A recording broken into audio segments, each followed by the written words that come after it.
Welcome back. Listening to another episode of Video Ditch. I'm flying solo today. No Nick or Jake, but thankfully I've got a very special guest with me today. If you're seeking comfort in the end times, her art is the place to go. We got Paloma Dawkins joining us today. So Paloma, thank you Howdy. for coming on. Thanks for having me. It's a pleasure. It's so strange. Sorry, not having Nick to kind of fall back and bounce off of. So forgive me if I stumble. Is this the first time he's not around? What happened? Yeah. Didn't Nick get a job? No. Nick's wife is getting eye surgery right now. So shout out Joanna, but she'll be just fine. Oh. Yeah. Well, you can fall back on me. Mm-hmm. Thank you. I'm here. Yeah. In the end time. That's right. That's right. Yeah. Comfort in the end times. What does that mean to you, Paloma? Real quick, just to start. Yeah. Well, I guess this is kind of coming from like the concept of my studio, which is Apocablyss. And, it's basically apocalypse and bliss, right? So finding bliss in this, like, understanding that we've already kind of crossed the apocalypse, or maybe the apocalypse hasn't even come. I just want to transcend that idea of this, like, finite kind of life, that we're in, because there's no such thing, right? Life just kind of keeps going. Our lives are finite, but this game that we play, this, like, the game of life is infinite, and it keeps going. And so that's kind of like what I'm trying to get at with this, with my studio, and the spirit behind it is, celebrating this, transforming this messy compost that is life, that, doesn't just finish when we tell it to. Very good. Very aptly put. Yeah. Today here comes the coffee. Oh, here we go. Thank yes. You. Wonderful. Oh, nice mug. Yours is bigger than mine. Oh, it's not a contest. It's not. It's never a contest. No. Well, today will be just a classic episode of Video Ditch, classic interview, getting to learn your inspirations, your influences. I'm talking about your current projects, Glitch Garden, I think, in particular, and kind of looking beyond the games, as well as like what you've been up to outside of that. I guess to start, I'm always curious about people's personal history with video games. Like, how did your relationship with it begin? Were there any you can start there, and then I'll kind of ask more questions, unless that's too vague. Well, no, I mean, so okay. Yeah, I started. I'll lay it out. Mm-hmm. So, okay, I started, my art school journey, when I was like 18, 19, and I had no idea what I wanted to do. I just knew that I loved drawing, I loved making comics, I love storytelling, I love making characters. Mm-hmm. And I just went to school and was like, this is okay, but, I went to a very technical school at first, which was, it was called Sheridan, and it was, a really great foundation, fantastic drawing classes. There was 3 models each night doing different length poses, right? So for painting, for example, you would want a really long pose, 20 minutes. But for animation drawing, you would want shorter poses. And so I went to the animation poses, the pose room a lot more, because I'm a fast drawer. I like just catching movement and shape and stuff. There's certainly but I still didn't know to a lot of your art that I noticed while playing through the games. Thank you. Yeah, I like doing things quickly. It's for me, it's quantity over quality, kind of. And then the quantity becomes the quality in this way. Oh, very good. Very good. Yeah. Okay. So, I still didn't know what I wanted to do. And I started going to art school, proper art school, because this is Sheridan is kind of a technical art school. So I went to art school, Andy Warhol or whatever. Okay. It was very, I see. Artsy fartsy school. Yeah. Gotcha. Artsy fartsy school. And I took an animation class, and the guy failed me, but I thought that I did so well or whatever. For me, it was so eye-opening, and I was like, oh, screw this. So it really turned me off of school. It's how could, how could Fair enough, yeah. I'm obviously not fit for this. I understand that sentiment. Yeah. Yeah. Yeah. So I felt really like turned off from that like path. And so I quit school. I moved to Montreal and I started doing French classes. And at this time I was kind of just figuring out what I wanted to do. I knew As I wanted you do to at do that art. age, what 18, 19-year-old knows, like, yeah, that's what I'm going to do for the rest of my life. Well, I guess some do. Yeah. But there's Yeah. the lucky Yeah. ones. Yeah, I know. I think if I went to art school as in high school, it might have been different. But anyway, I didn't, and it took a little bit more time to kind of like discover what I wanted to do. But I think that having this like kind of like just flailing moment of like I have to figure things out quickly really got me thinking about how to make an impact fast. Because if I'm going to make it in art, I have to do it now, and so I got to really thinking about what scares me. I got to really thinking about what do I think I can't do, like what is impossible for me. And the first thing that kind of came to my mind was making video games because I've been a world builder, I've been like doing these like, comics and stories and stuff. But at that time, this was like a while ago. I think this was like 2012, 2011. Like games kind of seemed like it was still a little bit gatekeepy at this time. Fair enough. Yeah. Like the engines weren't quite there. They were emerging. Yeah. It's like the beginning of a scene emerging, but it's not quite what it is today. Yeah. And as someone that like hasn't like really been a gamer their whole life, like I've played games, growing up and stuff, but I never really like started coding or any of that. So to me, that was an impossible thing. Yeah, it's like wizardry, right? Like how the fuck do people do that? Exactly. That's where I'm at. Yeah. And it is magic. It's like the answer to magic of our current age is technology. And so that was the most fascinating, like, space, or that was the scariest space for me to enter. Okay. Yeah. And so I decided to do it. I was like, I'm going to do that. What about the media kind of like spoke to you so much aside from wanting to engage with technology? Yeah. Well, I guess I felt like my characters, my animations, the characters that I was making, being in a video game space could give them life, Okay. And like now I'm in academia and I have all the words for this, but like it's like an ontology of like it's like big this word on screen. So you said that Jake isn't here. Is Jake kind of like your like tech person? Like Jake would be doing the ontology. No, we don't have that kind of production yet, unfortunately. They're just Nick and Jake. Okay. I see. That he's a producer, right? Jake? Yeah, I'd suppose more so than being on screen. That's what he prefers. Yeah. Okay. Cool. Yeah, well, I mean, you guys have your own intelligence. Anyway, yeah. It felt like a museum, like my characters could like exist in this like space that I can go visit anytime and they will still be there. And it just felt like it breathed life. I see. Yeah. Oh, that's rad. Okay. Art school, artsy fartsy school. Let's do video games. What were the early days like? What were they like? After making that decision, was it kind of like seeking out peers and collaborating with them on small projects? Was that when you kind of developed that philosophy to make like, I'm going to make small experiences kind of that can be played on pretty a wide range of hardware, just like so people could kind of experience them, I suppose. Was that something you had in mind when you started, or was that something that kind of developed over time through your process, I suppose?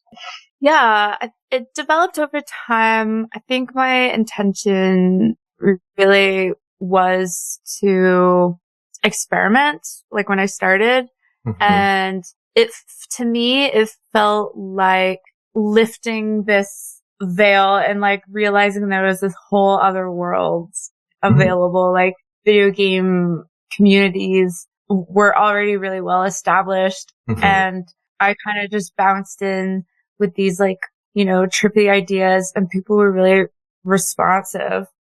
And it was, to me, it was so enriching and welcoming, and like, it just really inspired me to want to keep making games and to just keep meeting people and to keep learning and understanding. For me, I think travel was like a huge part of this period for me. It was just kind of going to like it started with Toronto, just going and like discovering the Toronto scene, and then going further like Chicago, New York, right on, like meeting all the developers there and learning what's coming out of these spaces. And I felt like I started to become like this connector kind of person because of my curiosity and like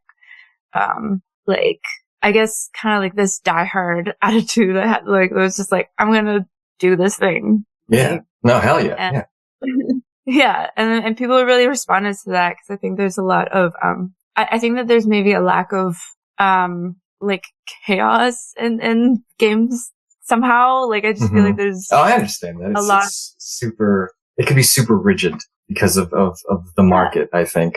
I was thinking about this, how like entertainment is the, cross section of art and commerce. And I think the commerce aspect of it, gets in the way of, at least the big kind of, big studio projects. I think that's why the indie scene is so great now. This is a sentiment that I'm always just rattling off, but I believe in it. But okay, with your studio, when did Apocablyss kind of form? Like, I guess fully, or yeah. Well, so Apocablyss emerged like pretty recently. Like, it became a thing in during the pandemic. Gotcha. And yeah, I think so. I've never had a studio before. I've never I never thought it would be possible. I guess this is another one of those impossibilities you're chasing. Yeah. Hell yeah.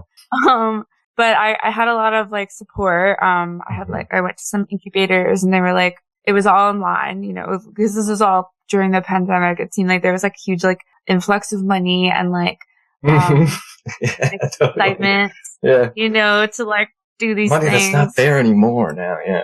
Bizarre. I know, the money, but the money was real, and it really like planted the seed for this dream. And I've learned a lot about how to market and like run like a successful studio since then. But in the beginning, what I thought would be great was like to kind of like amalgamate all my games, and like, because I've been creating games as an artist. And so usually how I make my games is by grant, like either through commissions or by grants. Okay. And so what happens is I'll create this monolith kind of like, standalone space, right? This game like that is not really like marketable. It was never intended to be marketable because it's an art piece, right? Yeah.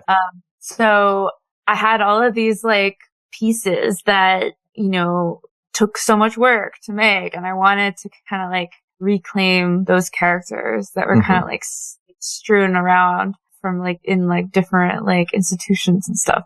So Apocablyss was kind of my way to like take back my IP in a way. But I didn't realize that like that's not really like a really great way to like start a studio, because like they kind of want like, if you're gonna make like it's a corporation, right? So this is like a different ballgame, and it's not really like an art piece in this way. So they don't really want all this like baggage. And so I started thinking about like a little harder about like how to start a studio. And I did an incubator in Saudi Arabia with World Traveler. GameDev. Yeah, wow. really, it was very eye-opening. It was such an interesting place, but it really helped me understand like how the market works and how finance and like funding and like all that. Certainly. I can only imagine. I can only imagine. Truly. It was crazy. It was so like luxurious. It's such just freaking money place. But people are so I've heard. Beautiful. Yeah, I mean, the thing I realized when I went to Saudi Arabia is that there's amazing people, just super generous and loving people everywhere in the world. And it was just like, wow.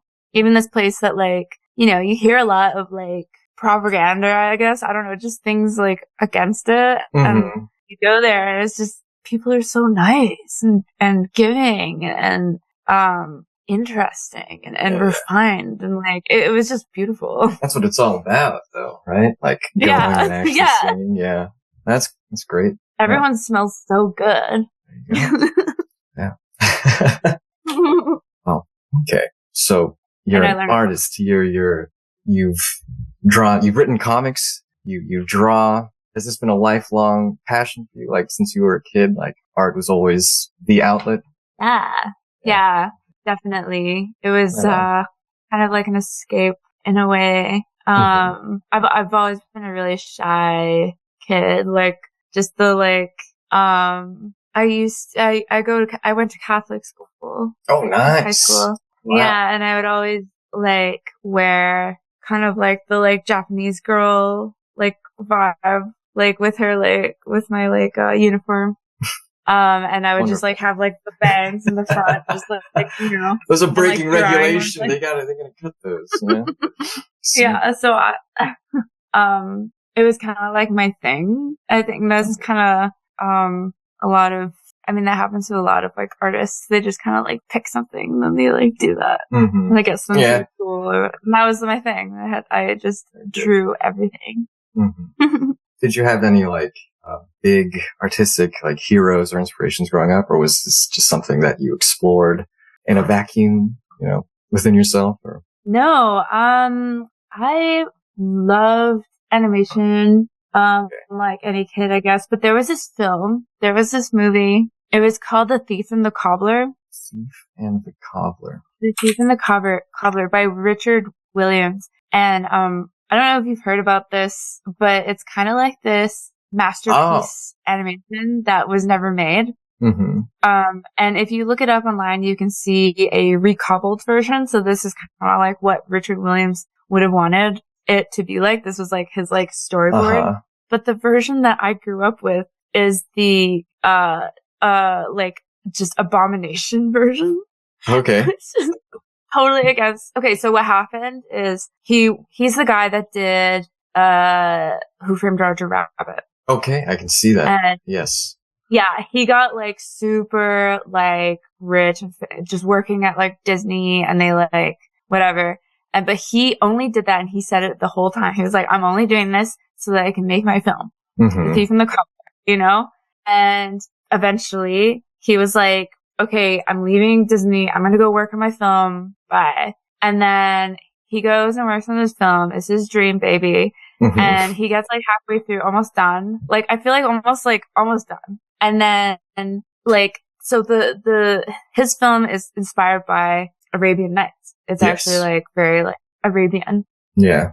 Get that vibe. And there's this like there's this blue like character called Zigzag. He has 6 fingers, and he's always like touching things. The hands, you and the hands. Like, yeah.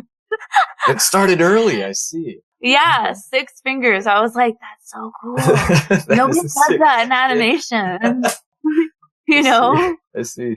Yeah. I threw in a couple 6 fingers in palmistry. In palmistry? I just played that this afternoon. Really? I was looking for the hidden Bart Simpson, but couldn't find it. Oh my god. Deep. That's lore. Yeah. I didn't read your blog. What am I saying? No. Oh my god, my blog is so full of shit. Thanks for reading it. I appreciate it. I gotta research, you know? Yeah. Oh, like Nardwar. Yeah. Like, oh, here we go. Wow, you're like the Nardwar of games. That's so cool. Oh, that is the greatest compliment I've ever done. Yo, you're doing God's Nick's gonna work. flip his lid when he hears that. Oh my god, that's what get that switch? Wow. Make my night. Okay. So the thief and the cobbler. Really, that was a work that really inspired you. Yeah, Zigzag Six Fingers. Yeah. Yeah. Wow. So I saw the version that the Abomination. How'd you get access to that? The Abomination. So okay, what happened is Disney totally like ripped off his idea, and they made a film quicker than he could called Aladdin. Yeah, who would have thought? And they put it out. I was gonna say, wait a second, this looks oddly familiar. Mm-hmm. Yeah, and then whichever company he was working with, I feel like it was like Miramax or some shit like that. And Miramax was like, we can't put this film out. Like, it can't compete with Aladdin. Just call it an Aladdin ripoff. Yeah. And so what happened is that some like random third party company bought the rights to his baby film and totally ripped it apart, like just created this abominated version, which I saw and I actually loved. Amazing. I thought it was fantastic. Amazing. There was like musicals and like voiceovers and like it was totally not Richard Williams's vision, but as a kid, it was the coolest thing I've ever seen. That's the beauty of the childlike lens is the lack of critical kind of thinking. You're just engaging with it. Yeah. Very cool. Yeah. Very cool. Yeah. So I watched that over and over again, and then completely like one day the tape was just like completely worn. Oh my god. Yeah. Yeah. And so amazing. I completely forgot about it until I became an animator. And then it was this like thing, you know, that like this like masterpiece that never happened. Like holy grail of I was like, oh my god, it's the film. That's so it's cool. The film. That feels like fate or something. Really cosmic coincidence. It did. It did. It felt like fate. It felt like, oh my god, the breadcrumbs, like the synchronicity. Yeah, exactly. It felt providence, life right?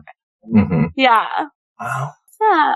So cool. I mean, that was like one of my like animation inspos, but like in terms of games, I was really into like I think the first game I ever played was Neverhood. Neverhood. Do you know this one? Neverhood. I'll just look it up.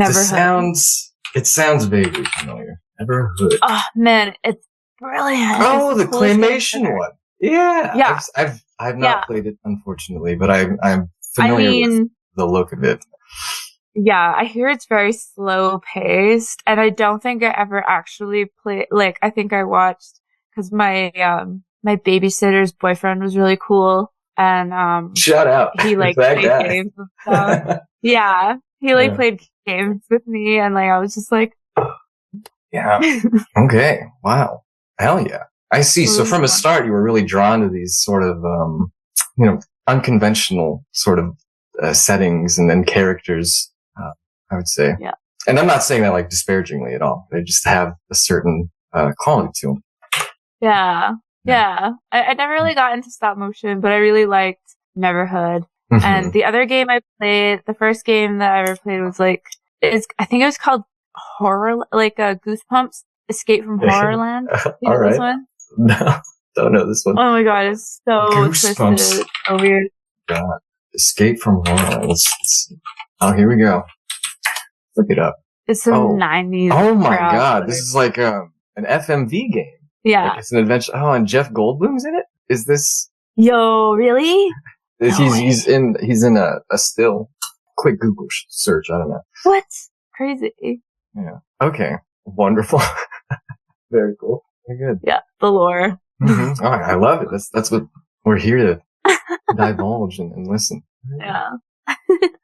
Wow. So you studied animation. You had this desire to start your studio. What was the first kind of like experimental game that you put out, and what was the process like doing that? The first game I made was called Dream Warrior. Oh, okay. I remember you telling me about this. Yeah. Vaguely. Yeah. So, I mean, okay, the very first thing I did was to look for, I guess, I don't know, how do I come across this? It was kind of like serendipity again, like, but I was like, okay, I'm going to make Paloma. Yeah. Yeah. I was like, okay, I'm going to make games. And I looked it up, and there was this artsy games incubator in Toronto. It was 6 weeks long. It was 4 animators that wanted to make games. And it was run by Matt Hamilton and Sagan Yee. Do you know these folks? They're fantastic. Yeah. Matt Hamill made Lovers in a Dangerous Space Time. Lovers in a Dangerous Space Time. I know that game. Okay, right on. Yeah. Fun. It was fantastic. Yeah, so that guy and Sagan Yee, who's like a fantastic animator, they joined forces and like just started doing this like incubator, and I was like, please take me, please. I'll do anything. And then I just went to Toronto and just did this incubator, and it opened my eyes to like what's possible. I started dipping into Unity. Mm-hmm. Matt Hamilton, he helped me so much with the code. Like, honestly, I hardly did any code in that project, but it was really simple. It was just like press W to go forward. But this is where I learned like WASD. Mm-hmm. Like, I learned all the basics in this, and it was really a simple game. Just like 2D like layers. It's kind of like a pop-up book that you just go through infinitely. I can envision it. Very good. Yeah, and it was just such a simple thing, and I put it online. Oh, forgive me for interrupting, but I'm just curious. Is like astral projection like always been like a theme on the forefront of your mind when creating games? Or I feel like just exploring kind of consciousness is what it feels like. I think so. Yeah, I mean, I think that like now I'm kind of like trying to pin down the language around that, but it's always been something that I've cared about because I've had really like vivid dreams my whole life, and I think that video games have been kind of like this place where I could like kind of like show people. Mm-hmm. Like, what a medium to make them a reality that you could explore. I think that's the wonderful thing about video games is the exploration of spaces is so unique to the medium. Mm-hmm. Okay. Yeah. Very cool. Very cool. But I'm not an astral projector. Like, I don't know how to. Don't possess that skill. I don't know many. I don't think I know any actually. Maybe if you're listening, hit one of us up. Yeah. Yeah. Say something. Mm-hmm. Leave something in the comments. Trying to remember the thought before I interrupted you that you were continuing. I forgot. It's okay. Sorry, I derailed us. No, I don't like. I think I was just gonna say, what was his name? Something Lee Smiles. This like fantastic YouTuber. He like I posted the game online, and this wonderful person just covered themselves playing it. Like they did a let's play, which is like so common, but to me it was. That was the first time. I feel like as someone making a game, that'd be so fucking sick. Like, oh yes, someone's doing it. And someone's they're playing it and talking about it. And, like, it was the coolest thing, and I was just like, I love this. I'm doing this forever. The high it gave you was just like, I'm gonna chase that forever now. Yeah. I kind of get it. Very good. Okay. So you mentioned being a very vivid dreamer, and I think the kind of visual landscape of your game is very dreamlike. It's surreal, or at least, psychedelic in ways. How would you describe it? In your own words, how would you describe your visual aesthetic? My visual aesthetic. Mm-hmm. Or I suppose, how would you describe the digital landscapes that players explore through your work? How would you describe those to them? I mean, I guess that's kind of like, it's kind of inexplicable. And that's something that, it's been hard for me to want to do a narrative. And like, you can, like, for palmistry, for example, like, there is no real narrative. I can try to explain it to you. It's like, oh, you like travel through a world of hands, but like, it doesn't really like do it justice, I feel like it's something that you can only experience being in it. And I think that's what makes it dreamlike, because I could try to tell you my dreams, but they'll make no sense to you, You'll be like, wait, what? Like you saw hands and they were what? Mm-hmm. But now it's like, if Now I you put can you in it, if I put know you there. You can live through it. Yeah. Okay. Yeah. Certainly. And then people can't really explain it. They're like, it was cool though. I don't know if I had fun, but I definitely went through it. Yeah. Okay. Here's kind of a hoity-toity question. Oh, great. With your work, I feel like you are, attempting to gamify spirituality, and I think that's such an interesting thing to tackle. Because I think spirituality in itself is a concept that's like, it's a hard sell for so many people. Like, how do I word this question? I guess first is like, what's your approach to doing so? Like, how do you think games can be used as a tool to do that? I guess we can start there. And if I can further articulate the thought, I'll try to ask more questions. Yeah. I mean, I really appreciate, you trying to like enter this terrain with me, because it is something that, interests me. Mm-hmm. And is like an area that I don't think that there's like a lot of coverage on, or there's just not a lot of like discourse around it, because for the very nature of it being inexplicable, and for spirituality, it's something that's so like, religion is so heavy. It's been so like just scrutinized. Yeah, it's been such a fraught area, but I feel like spirituality is actually a really powerful like human sense and ability that like, that doesn't have to necessarily be tied to religion or faith in that way, I don't think. Yeah, but like you drop the word God and people are like, ooh. Like, whoa, hey. I'm like it's like, okay, like God doesn't have to mean your God, my God, that guy's God, or whatever. God can mean art, and God can mean nature. God can mean source or spirit, or like, I think it's just language has this like horrible like way of limiting our ability, and that's something that I've been trying to get at with these games. It's like, how can we experience something without language? Like it's something that has to be felt, something that it's trying to evoke something. It's like when you're in nature and you're just really open to it, or maybe you're on something, I don't know, like if you join or you're on shrooms or something, you can really have a powerful like experience in nature. Just like, right?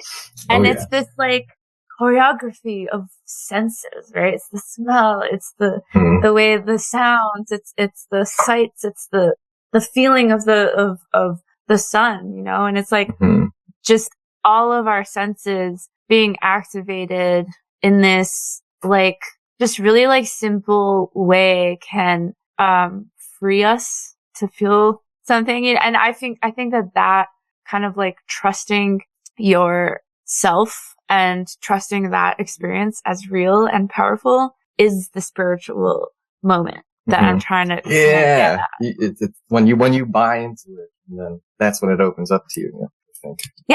To put it in like pretty simple terms. But because it's like it's like our God-given gift, and like so for me, spiritual, like I said, I went to Catholic school, but my mom was like a very like avid like religious experimenter. Like we changed religions like every like literally changing faiths. Wow. Yeah. We literally I'm just trying kept changing that flavor faith. at the ice cream shop today. Right? How was that? It was so weird. What was that like?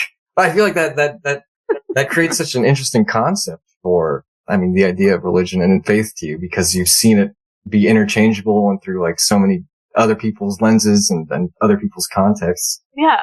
But I think through that you're probably finding the commonalities of it all. And I suppose, do you feel like you're expressing those commonalities through the work in your games? Yeah, I think that it really like just opened up that field to me, because a lot of people are just like, oh, we don't touch other religions, or, oh, we don't touch religion at all, or any of that. But for me, it was such an important, like, thing, like, because my mom would always be like, oh, I don't know about this one. I don't know about these people. I don't know about this part or whatever. Right. And so it was kind of like, it felt kind of like it was normal to question like religion and just these different parts. And like also like in Catholic school, I had like, Catholic is also just another word for everyone, every faith. So it was actually I went to classes at Catholic school that were all about world religions. And so I learned all about what it means to be a religion, how to become a religion and all this stuff. So like when I got older and I was kind of like, why, like it just felt like this really like fertile space of thought and curiosity that no one wanted to go into. It's and very like unique, following that, like what is impossible kind of like train of thought that like I've been on. I'm like, well, religion seems impossible because nobody wants to go there, you know? So I want to like think about this and consider this. Yeah. And it really like led me to a few, like there's this one, text. So William James is this like fantastic philosopher. Like he's one of the top philosophers, and he wrote this very inspiring book called The Varieties of Religious Experience. And he took this really like methodological approach to like really looking at these religious experiences, like the experience of being in nature and just having these like feelings, you know, and really like looking at these experiences and distilling what is the religious experience, like what is that choreography within the body, like because it's a real thing. We can't deny that having like an out of body experience is a thing, you know, like of course you can science it away. You can science so much away, but like science really only like counts for this very specific aspects of like the human experience. And there's this whole other experience that really only makes sense in relationality, like with the world and with each other. And this is the part that I think that we can really like tackle with games. We can tackle with non-linear storytelling and speculative fiction and stuff, because I like this linear sciencey world, it serves a purpose, you know. Yeah, we need to have time. Yeah, we need to have graphs. Yeah, we need to have all these, you know, language and specific things. But we can't deny that the human experience is this horribly uncontrollable like thing, you know, like it's very chaotic. Like life continuously is changing and transforming and transmuting and, you know, is like impossible to predict, you know, and that's what evolution is. And there's so much proof of that. And, I think it's very limiting to ignore that, I think, or to, you know, to be like, I'm atheist or like, fuck you, atheists. Her words exactly. Okay. Well, I don't mean that. I mean, yeah. So, I mean, like, I want to understand that. And like another text that was really, inspiring for me around that topic is, Margaret Wertheim's, Pearly Gates of Cyberspace. Okay. Very interesting. And she kind of like talks a bit about the history of like religious space and how the internet and digital worlds can kind of be this place where we have this alternate space to explore our spiritual self. It's very interesting. Okay. Yeah, they sound exactly in line with the themes that your games explore from having played a few of them at this point. Okay, so very cool. Very cool. The hoity-toity part. No, that's good. That's good. We love that. Yes. What is the quote? Love is the technology of survival mean to you?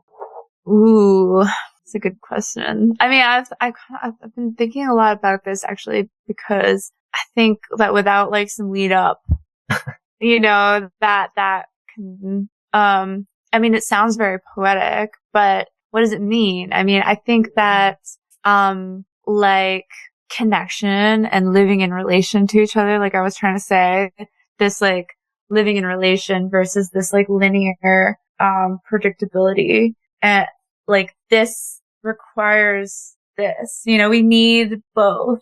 Mm-hmm. And that's the technology, right? And like love can mean a lot of things, you know, like obviously it's like reproduction. It's like that like hormonal, like, Sure. you know, Sure. our like innate ability to reproduce ourselves. But it also is this like, ability to think beyond ourselves, right? It's this like fate. It's this like, kind of like playing for the sake of playing, you know, like there's this other text that I really love, Finite versus Infinite Games by, James Carsey, I don't know. I'm mixing up James and John's.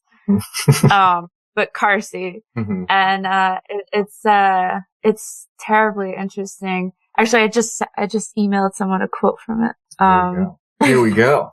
It's one of my favorite books. Reciting passages. I love it. Yeah, the joyfulness of infinite play, its laughter, lies in learning to start something we cannot finish. And something else I've been learning a lot about is kind of like indigenous, like live and indigenous histories and storytelling, and like the way that indigenous people maintain knowledge is through movement and dance and all these like things that are inexplicable in this way. And I feel like it's this like sense of giving, this sense of like kind of like anonymous giving that is what's getting at in this quote, you know, it's like, if we only play to win, it becomes this very like individualistic, very like, you know, narrow just thing. tiny experience, you know, but if we just play to play, we play to contribute, we play to give, we play just to get other players, then it becomes like infinite game. Yeah. And that's what love is. And, so I guess the love is the technology of survival is kind of like love is this anonymous giving. It's this connection. It's this relationality, for the sake of continuing life, because otherwise it would just be a finite game, right? Like you need, like, to me, love means trust. It means fate. You know, it's, you can't love something without trusting that, you know, without trusting it and giving yourself to it. So that's kind of like love is what allows us to keep going. Right on. Very good. Very insightful. Thank you. Such a very warm answer. And I think that sort of warmth is communicated very clearly. You feel it when playing your games. I was thinking about it when I was really going through them earlier. I mean, that's how I felt. I don't know. Maybe it's because I met you before like experiencing them, but I don't know. I think the way that the characters are kind of, there's a familiarity to it. There's, I don't know, a sincerity, you know? It's not taking itself too seriously. Yeah. So I think you're succeeding there. And yeah, the themes of connection and then our relation to the natural world, I think they come through very clearly as well. So not to just be showering you with praise, but, I mean, so with that, those are happy kind of positive things that you're exploring. Are there any like, fears or frustrations that you, try to explore or express through your work? Or do you strictly keep it like out of that realm? Strictly joy. Yeah, this is good vibes only. I mean, I guess I'm a little bit conflict avoidant. And that's something that I feel like, you know, I could work on a bit, is like having a bit more of an activist, like, you know, stance in my work. And I mean, thanks for pointing that out, but I think I could like go a little harder in that. But I do think that like there's a bit of, like anxiety in my work about, just like the future and, kind of like the direction that we've been going. And I mean, I can't forget there was this one time I was doing a talk and this guy stood up and was like, "You have a lot of anxiety, don't you?" And I was like, how can you tell?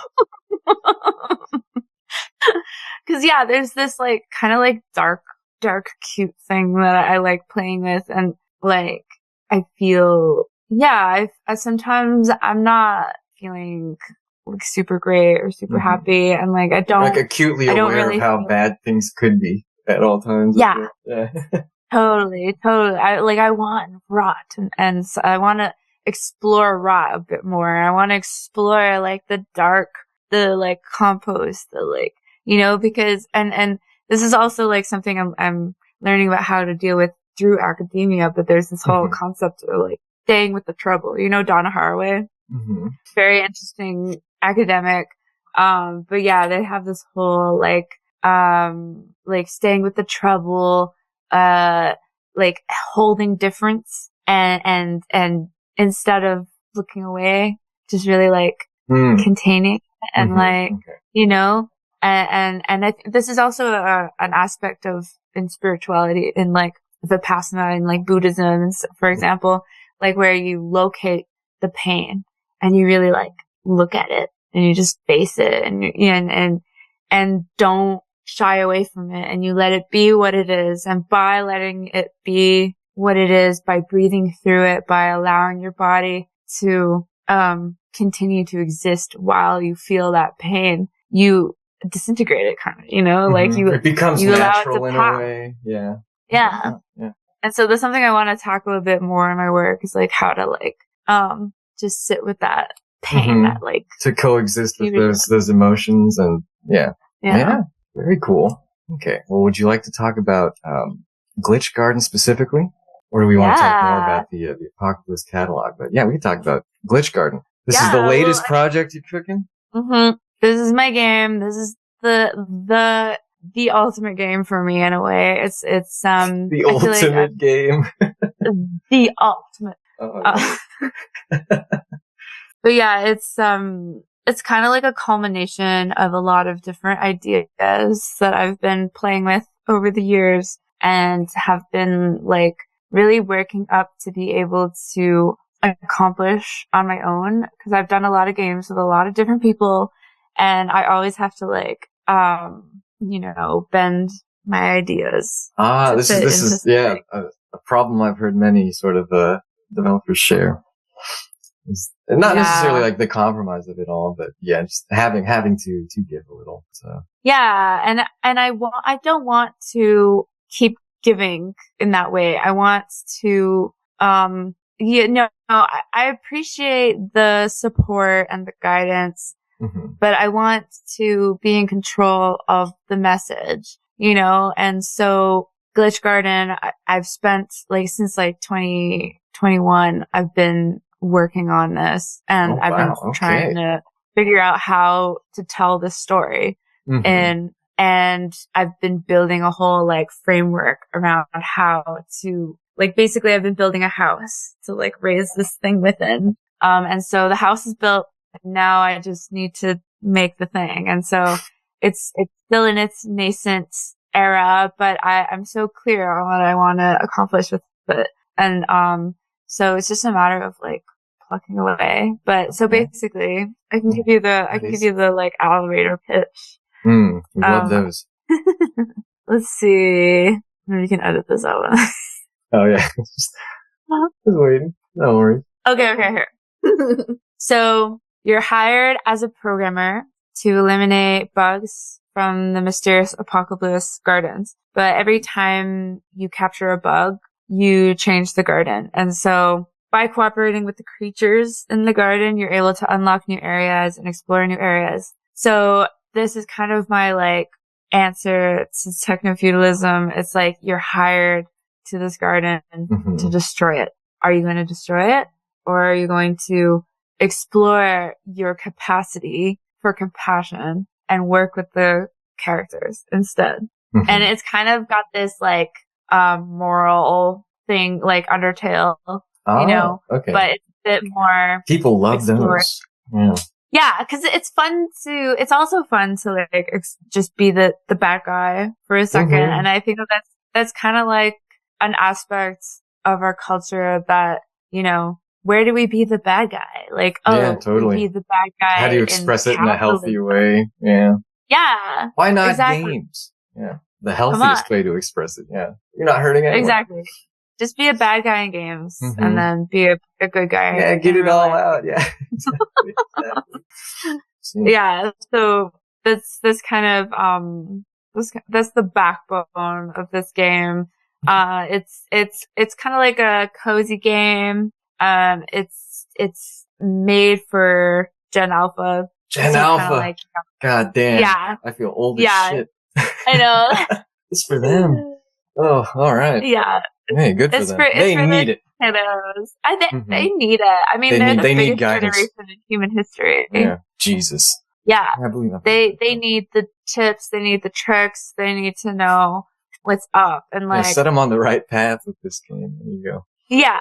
Yeah. I mean, they're not, I don't like, I think that whole like, oh, the kids will take care of it. Oh, they're the future. No, we gotta like teach them. We gotta. No, yeah, they're not gonna figure this shit out on their own, or they're gonna repeat the mistakes of the past. No, they're just gonna be like, brain rot on TikTok. Mm-hmm. Yeah, exactly. Yeah, so it's kind of like this like capture game. It's a little bit like, like Animal Crossing or Pokemon or something, but with like this like dreamy 2D spirit, like LSD Dream Simulator. Ah, okay. Yeah. And, it's all about like finding that nature, that like call to participate through technology. So it's very much a glitch garden. Like you're a programmer. You've been hired to this garden as a programmer to eliminate the bugs, the errors. And so like while you're kind of like chipping away at this, you kind of realize that the bugs aren't going to go away because they're just error signals. You're not actually killing anything. You're just like kind of like dealing with the terminal, And so it's kind of like about the perils of this like techno-feudalist. It's like a waste of time, right? Like I feel like I've noticed that people like our generation or whatever, like people aren't as interested in the grind anymore in games. And it's like, I just spent the whole day working for peanuts. I don't want to grind in video games either. Yeah. I want something nice. They want the instant gratification. Yeah. The dopamine I want the hit. Joy. Yeah. Yeah. Fry my receptors a little more, please. Yeah. Yeah. So it's all about like uncovering like cool little animations, like stories. Okay. Very cool. Yeah. So your ultimate game, what big lessons do you feel like you're bringing from previous projects into this one? Well, I mean, a lot of the technology, I've learned a lot about how to like integrate like 2D into a 3D space through each one of my projects is like an elevation of like an idea of like a concept of like how to do this. And I feel like I've come to this like moment where I'm just so comfortable with this space, this medium, that I feel like I could really like make some cool stuff. And like, I just really like, I care about that like sense of discovery, like where you're just kind of like going through and then, this whole world opens up. Yeah. And that's something that I really crave from games. And so it's something I really want to do with like my projects. Cool. And recently I've kind of like come up with these like new techniques and ways to give more texture and volume to my 2D drawings. Cause that's something that I've kind of lacked because adding texture to animation is something that I was trying to accomplish with Oceanarium. It was kind of like, it's like I'm trying to add like texture and lighting and just like a volume that I haven't been able to do before. But it's so time consuming to do that every single frame because I draw every frame, and like, so I came up with this new technique that is a lot easier. I use like AI, but it's not like copyright AI. It's like a self-contained AI. So that's something else that I really care about is like ethical uses of AI. And like, obviously we haven't gotten to the point where we're able to like even, I think, measure the impacts of AI, like on energy consumption. But at least we can, not exploit, the internet and people unknowingly having their work taken and ripped apart. And, like, certainly. done. Turned into slop, turned into AI slop. Yeah. AI. But yeah, so that's like another world that I'm kind of like entering. And, I'm also doing like an MFA right now that's really like helping me like quantify, like research, like how to so my MFA is in critical we can talk ecological. about this, please. Yeah. Tell us about it.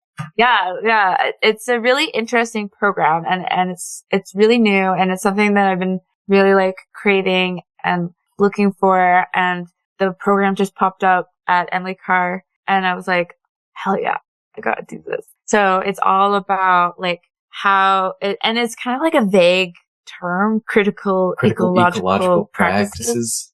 Yeah. Like we even had a class where we were like, wait, what the fuck? Let's define this, everybody. You know? What does it mean? What are we doing? When someone asks you, what are you going to tell them? I mean, I don't even know, but it's, I feel like that's the whole point, right? It's like we're defining what like a critical ecological practice is, you know, and is it activism? Is it awareness? Is it, you know, it's all these things. And it's a really interesting program and I'm kind of just getting started with it, but it's already opened my eyes to like a lot of like ways of coping with these concepts, you know, like indigenizing, decolonizing, you know, wilding, you know, like this is such a weird word, like to rewild, right? Because everything is like nature. It's a word, right? Mm-hmm. But we are in nature. We're surrounded by nature all the time. Everything we touch is nature, right? So to be like, oh, I went to nature,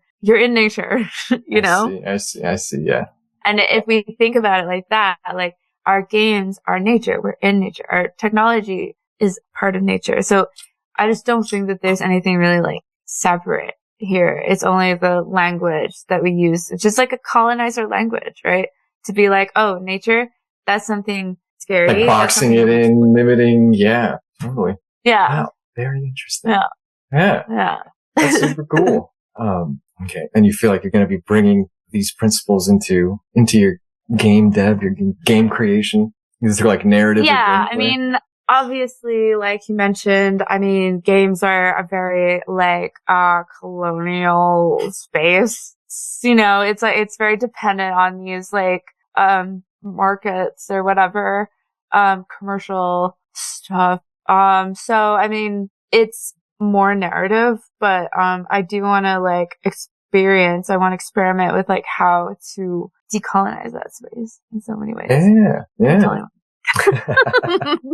I think that's very cool. I think your games almost have like, when you experience them, like, not just in a vacuum on their own, but when you play multiple of them, there's almost like a ritualistic quality to it, I feel. And it's kind of, you know, kind of instilled. Great.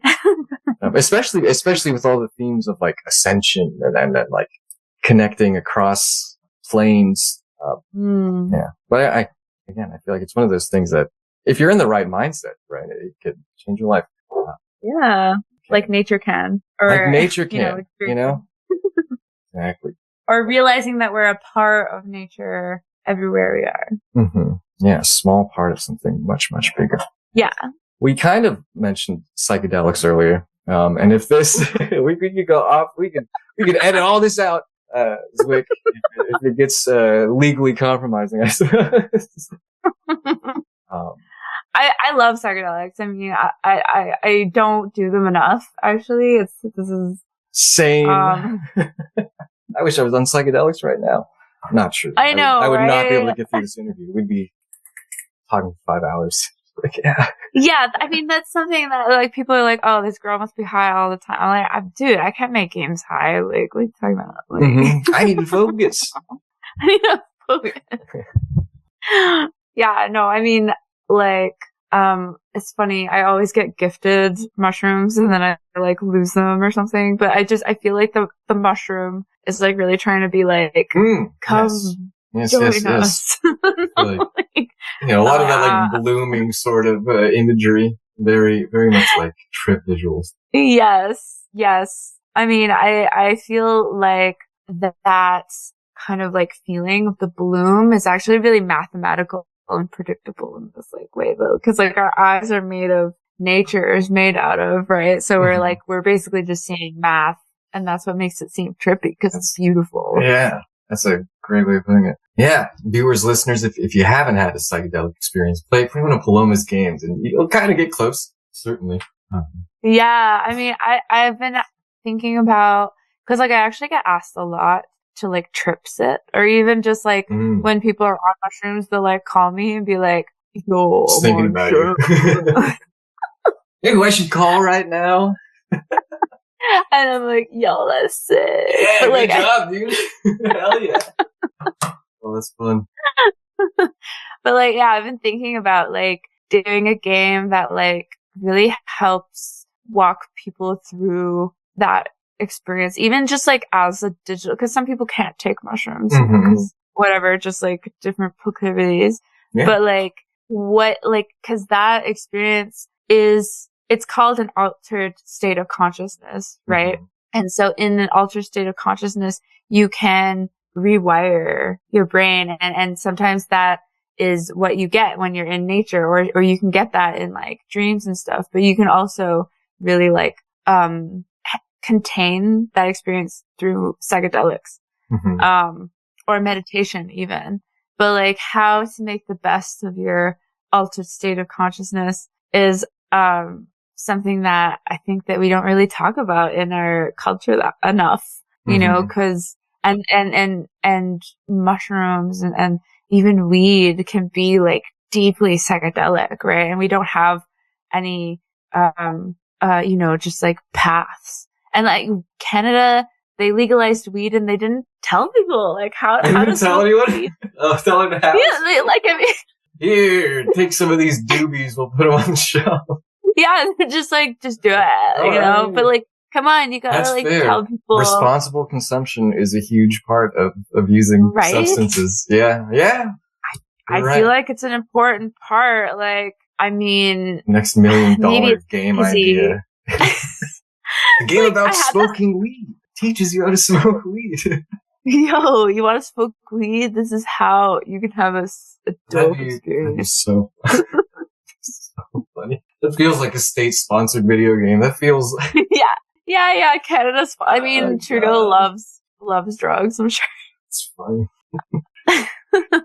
Okay. Yeah, like why not? Like, I mean, like, so I was in LA and I went to this really cool talk. It was like on altered states of consciousness, and it was this whole booklet, and it was like guiding you through, like, you gotta really set the stage, you know, you gotta really like clean your room, like have some activities ready, have like some light snacks, and like this will really help you have a good trip, right? And this, like, drugs can be really like powerful in this way to shake you out of, you know, and you can have conversations with your deep inner self, you know, and like having these questions ready, like, okay, now you set the stage, now you're all comfortable, you know, and now you can start asking yourself like, you know, questions, like things that matter, really, like facilitating a trip. It's a great idea. Yeah. Yeah. Guiding why people not? through it. Yeah. Oh, yeah, certainly. Like I feel like we like put ourselves through so much. That should be a job that people get paid for, and I would like it. Yeah. Right? Yeah. Like, I mean, maybe put out an ad and be like, pay me $200 and I'll come trip sit for you.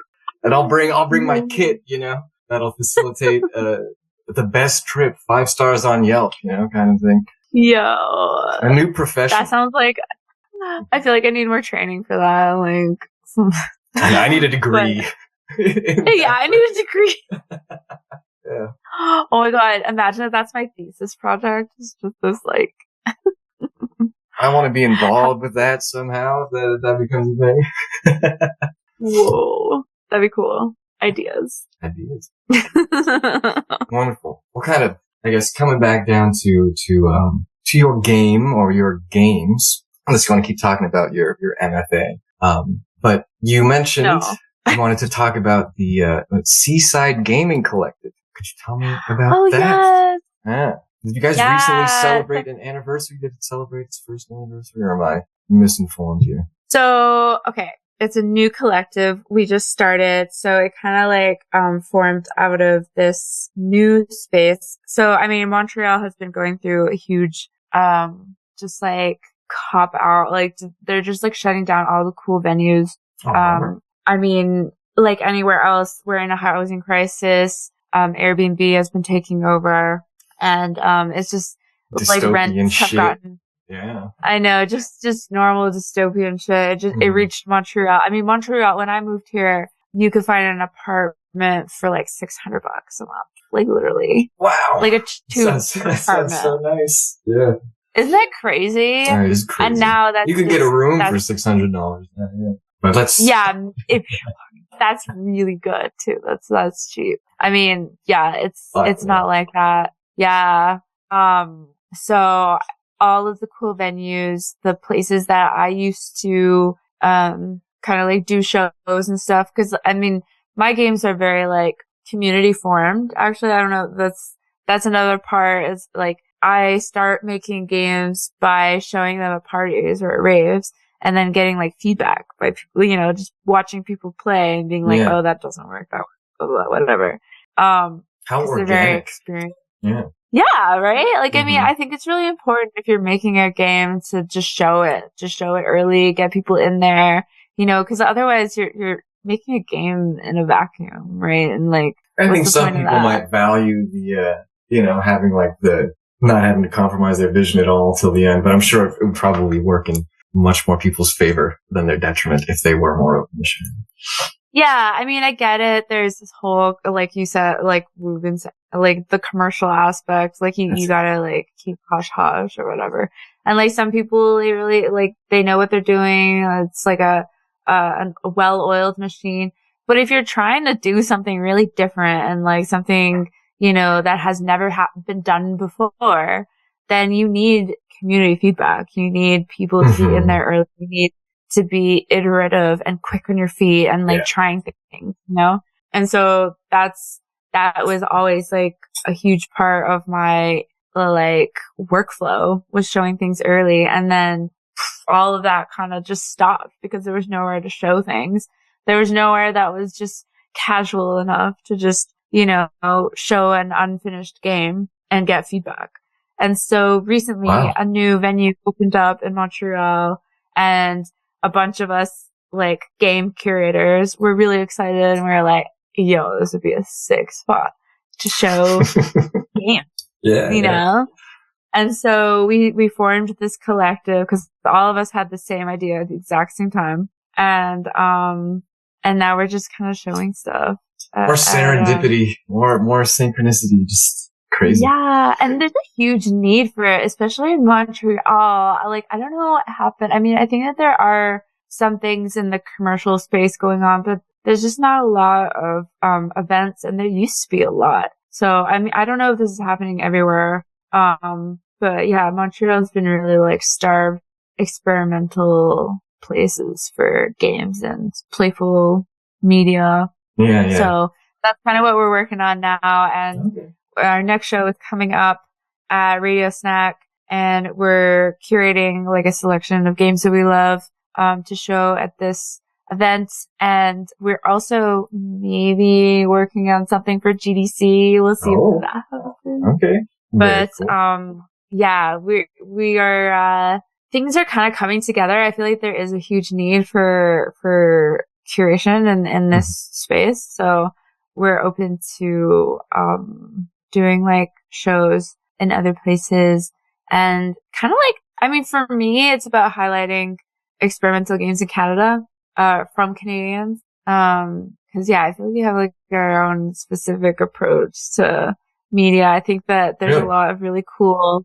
Yeah, there's a lot of like money and government money, art money that goes into technology specifically, and even if you're not directly like, you know, inheriting that, but there's a lot of like kind of like touch designer, like things like that. They have like their like headquarters here. So there's just so much talent. There's so much innovation happening in Montreal and Canada around technology. Yeah. So I feel like our games have like a different kind of energy. Well, it certainly seems like you're surrounding yourself with like-minded individuals. So Yeah, and that's when the good stuff happens, when you're around your peers. Totally.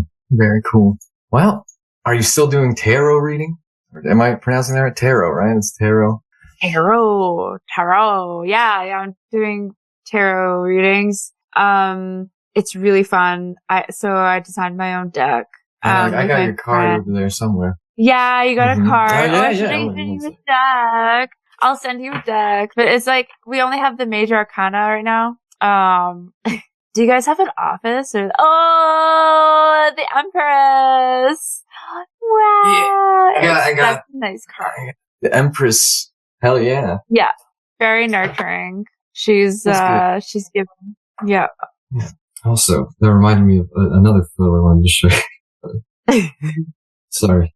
Oh, what the fuck? Did I not save it? Oh, God. You could edit this out too, Zwick. I'm just fucking up over there. Oh, here we go. Alright. This guy's showing up. Oh, fuck. This is my guy in, what was that? Oh my god! Songs That's of the Lost? Songs of the Lost. Oh my god, that's so cool. Yo, okay, so that part, I don't know if you noticed, but that part was supposed to be online. So there is supposed to be full of characters that other people made. Some people mentioned that in the reviews. I don't think the instance of my game was. I was like, that was pretty lonely, but I'd like to imagine. Yeah, I think that my server expired. That's another reason why I started my own studio, because I don't want to be at the mercy of other people. Yeah. Being able to turn off a server or whatever. Tarot reading. Yeah, so I drew my own tarot deck. I mean, this was kind of like that, trying to take back my IP or these characters that I've been working on over the years in other games. And cause a tactic that I use a lot is using archetypes. So Jungian archetypes or astrological archetypes, and basing characters on these archetypes. And so the tarot deck just really wrote itself. When I started it, it was also a pandemic project. So it was just so simple to just lay it out. And I mean, I have a plan for the entire deck, but it's also horribly tiring to draw 54 cards. Mm-hmm. So I only did the major arcana. But yeah, lately I've been doing tarot readings at bars and stuff, and it's been really fun. Very cool. Oh. Yeah, it's kind of it's an art form I mean, it's kind of like trip sitting in a way. It's people kind of come to you with these really specific questions sometimes. They're oh, is it going to go okay with this guy? And I have to just lay it how it is. Lay the cards out and then interpret them as you see them? Yeah, and sometimes I'm just nah, this guy's trouble, Wow. You just have to do you ever feel you're leading people astray, or do you have full just no, it is what it is? The cards. Oh my god, there was this one girl, she was I'm turning 30 and I really need to know what I'm supposed to do or whatever. And she got the Tower and the Sun, and what does that mean? So her avatar, or her moniker was the Sun. She's a poet. And so I was I think you have to give up this name. You can't just be the Sun anymore. You have to choose a new name and grow out of this character. And she was she was really not ready for that. And I was sorry. I guess that's what you sign up for though, right? So you gotta be prepared to face the music. I know. I don't know if it was just her personality, but she seemed so offended. And I was not meant to make you feel good. It's meant to show you what's happening. Yeah, that's funny. But usually people are really grateful, and I feel I'm giving advice. Sometimes it's just about giving advice. Sometimes the cards are really vague, and I'm actually, I'm just going to talk to you like a person now. There you go. Say that's something, people need that sometimes. Yeah. Very yeah, cool. But it's really enriching, and I think it's something I've been trying to figure out a way that I can just give back to the community or participate as a human, and not as much as just an artist. And I feel tarot could be something. Oh yeah, that's a very kind way to engage with people, and it's not like transactional or like sort of thing where you're. Yeah. I feel like it can be really like hopeful for people. It's kind of like a massage or something, it's like people just need to get some guidance. Feel affirmed. Yeah. Right on. Very cool, Paloma. Oh, right. How are you feeling so far? We've been going for a little over an hour and a half, looks like. Yeah, I'm feeling good. I mean, yeah, I could kind of like wrap up soon. Okay. Okay. Anything what other questions? We have some questions from the community, actually. Ooh. Yeah. Great. Let's see. We have one from Great Googly Goo. They ask if you could add one additional card of your own creation to the game. Not sure which game they're referring to here. What would it be called, and what message would they impart it with? I think they might be talking about the Fool's Journey, perhaps. Ooh. I think that might be the context here. Yeah. Well, I've been really wanting to add a card, actually. Here we go. Because I have this character, the mother whale, that kind of like emerges. She kind of is talked about in Oceanarium, but never like explicitly seen. And so I did this performance recently where it was kind of like the continuation of Mother Whale, of the Mother Whale lore. Okay. And so basically you're trying to guide her out of her depression spiral.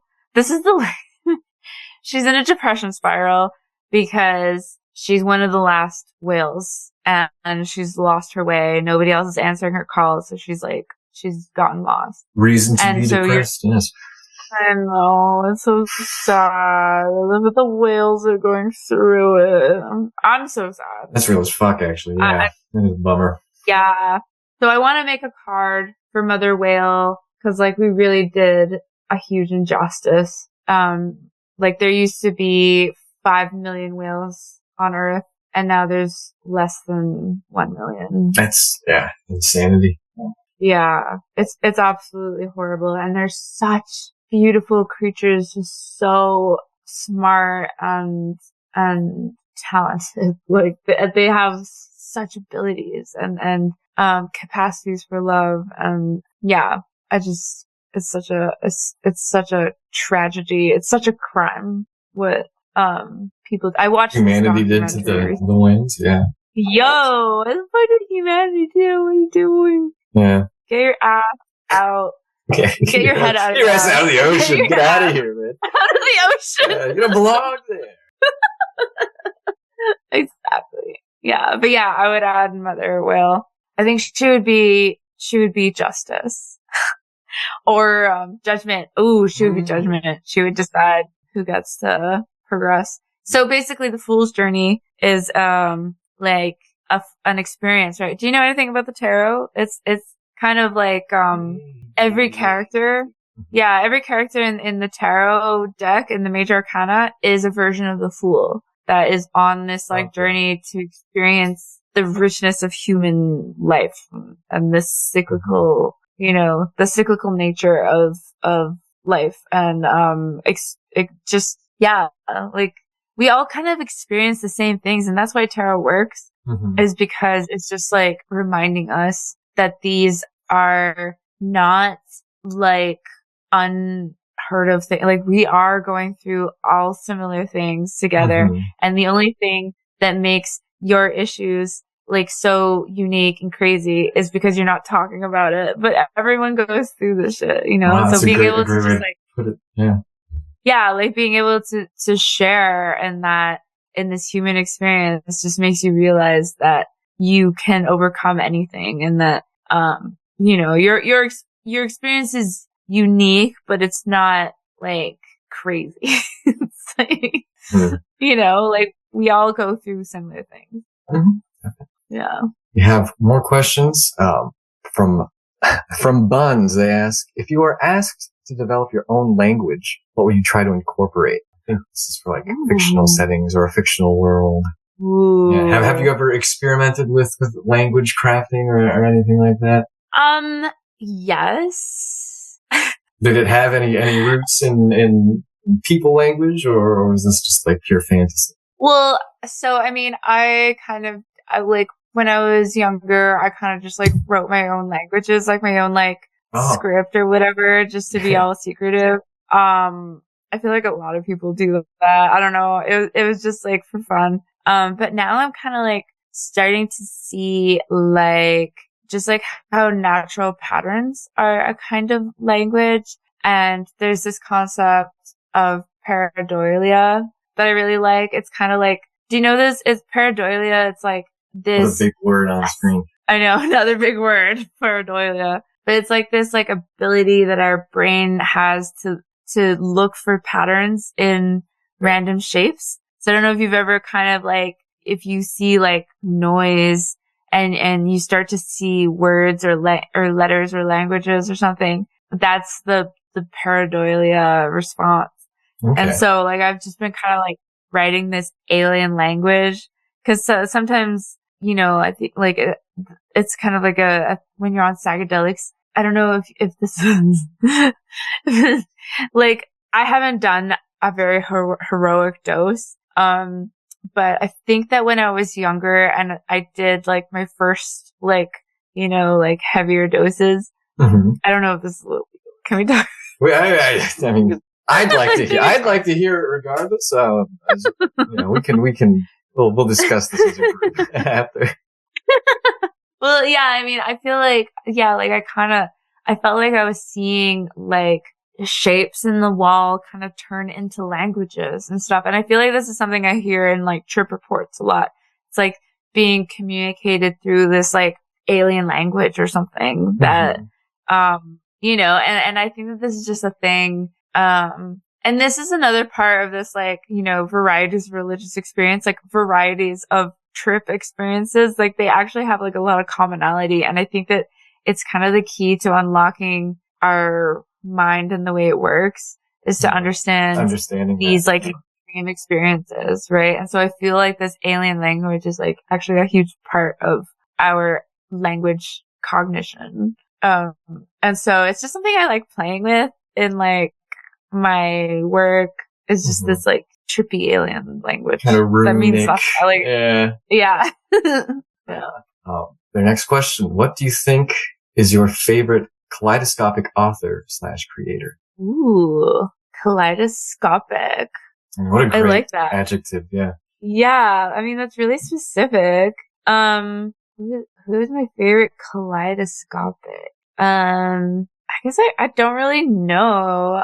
Like, I really love like some manga artists, but I don't know if I'd call it kaleidoscopic. I guess that they just like have so many like different styles and like ways of like approaching drawing that I really like. I mean, I really like the work of like Hannah Epstein, for example. They have like really beautiful, like rugs and things. Who else? Kaleidoscope. I mean, with some of my favorite manga artists, like Yuichi Yokoyama. Do you know this guy? He's so good. I don't think I do. I feel terrible for not.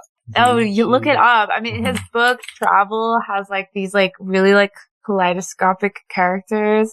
Like everyone, it looks so unique and different, and it's just the way it is, and I love that. Well, I think I need to like stay a little bit more connected to like artists that are creating right now. But there's so many cool animators, and I just can't think of their names. I can like see their like works, and like to me, I'm just like, oh, that's so kaleidoscopic.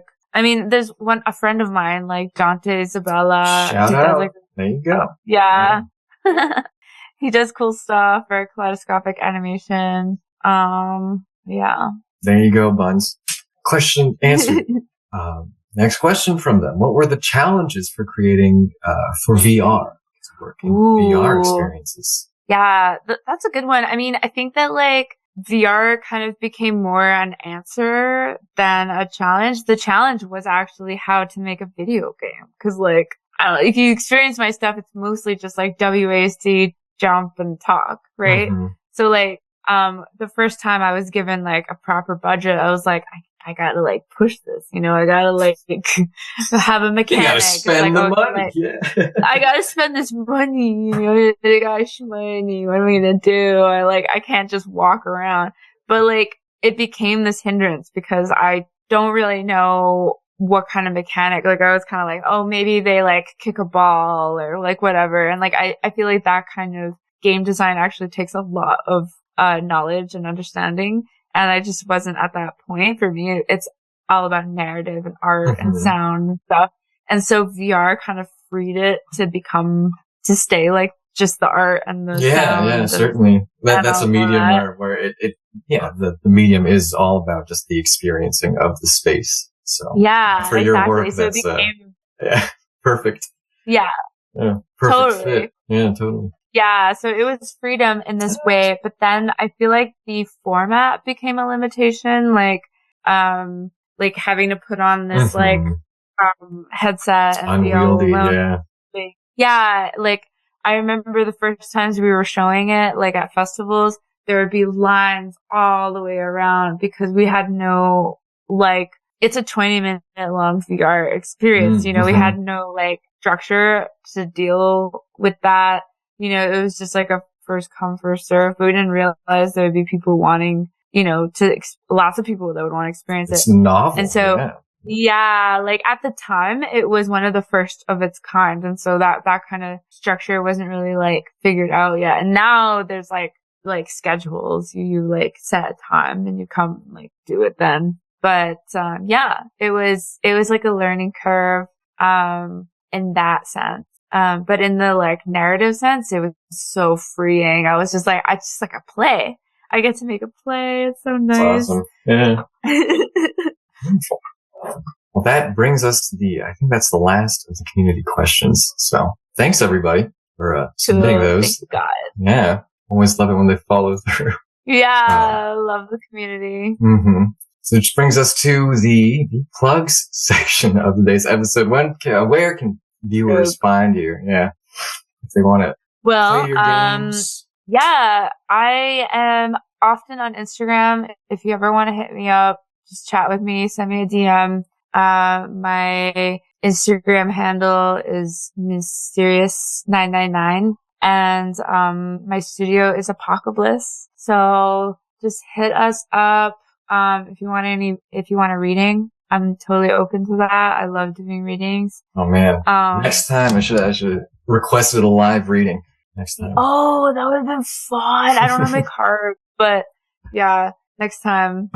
But yeah, I love doing readings and I love meeting people. I love chatting. So please don't hesitate. Hit me up. And yeah, go to apocablyss.com and sign up for a mailing list, and then you'll get to know when Glitch Garden's coming out, when a demo is out. Yeah. Beautiful. Wonderful. And as always, you know, we'll leave all our stuff in the description below. But Paloma, thank you so much for coming on today. It was a real pleasure. You too. Yeah. It was so nice to meet you. And we met at GDC, right? We met at PAX in Seattle. Oh, we met at PAX. Yeah. I'm Sam. Nick and Jake are the ones. You're Sam. I'm sorry. I'm sorry. Yeah. I can't believe this shit. This whole time she thought I was Jake. No. Oh, I thought you were Jake. Yeah, it's okay. No, yeah, I met you and Nick at PAX. Sorry, I'm like, it's like 10 p.m. here. No, we're wrapping up soon. Paloma, thank you for coming on. No, thank you. Yeah. Thanks. Go check out her work. Until next time, everybody, take care of yourselves.